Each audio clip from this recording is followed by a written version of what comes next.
Olá pessoal, bem-vindo ao canal de novo. Então eu estava pensando em gravar os 5 melhores argumentos que o Deus existe.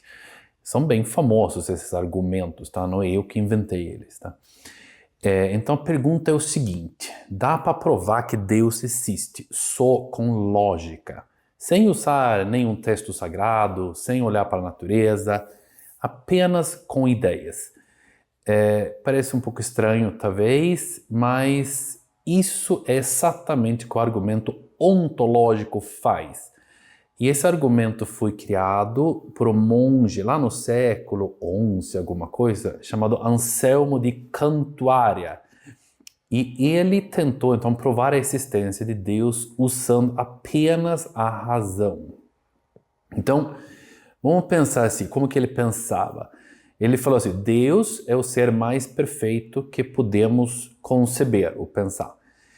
E ele define Deus como aquele do qual nada maior pode ser pensado. Mas aí vem o pulo do gato. Se esse ser perfeito só existir na nossa mente como uma ideia, então a gente rapidamente consegue também imaginar algo ainda mais perfeito. Um ser igualmente bom e maravilhoso, mas que exista de verdade. Então Anselmo pensa assim, se Deus é o mais perfeito de todos, ele não pode existir só na imaginação, porque ele tem que existir também na realidade, senão não seria o ser mais perfeito. Claro? Simples. Bom, talvez nem tanto. Mas vamos pensar assim então, para visualizar. Pensa assim, pensa num hambúrguer então, perfeito. Ele é maravilhoso, ele é quentinho, suculento, e você quer comer esse hambúrguer. Agora pensa assim, esse hambúrguer é mais perfeito se ele existe só na minha mente ou se realmente está lá na minha frente pronto para comer. Aí o Anselmo diria, o que existe de verdade é mais perfeito do que aquele que só existe na sua imaginação. Então, por isso, Deus, por definição, o ser mais perfeito tem que existir. Certo? Só que esse argumento, ele prevaleceu por muito tempo, o argumento ontológico. Mas a crítica mais famosa depois veio pelo Immanuel Kant, lá no século, sei lá, 18, 17, 18, e que disse o seguinte, espera aí um pouco, a existência não é uma qualidade, tipo ser maior ou mais forte. Dizer que algo existe não torna ele melhor, ou não muda a qualidade, só muda o fato de ele estar aí ou não.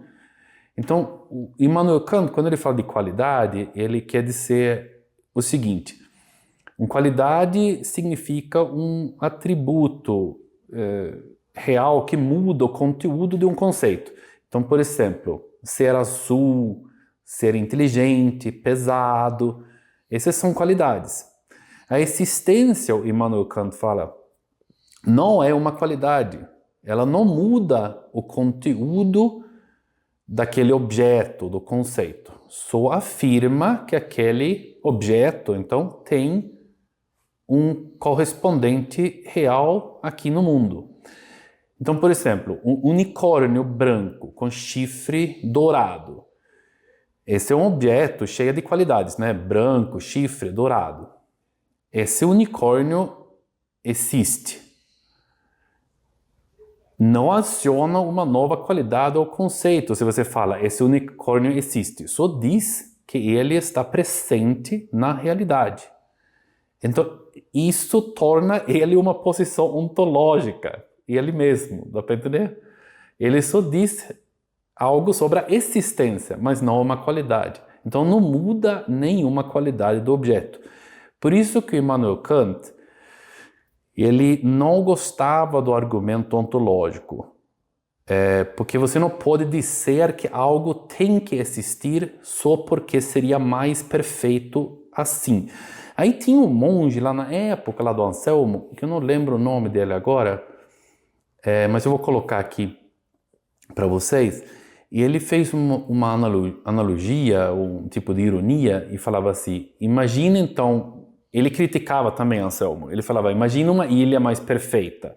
Tem areia linda, frutas deliciosas, ondas lindas, clima maravilhoso, paz, maravilhoso. Agora pense, se ela só existe na sua cabeça, então ele não é a praia mais perfeita, porque a ilha mais perfeita teria que existir de verdade. Você percebe que é um pouco forçado?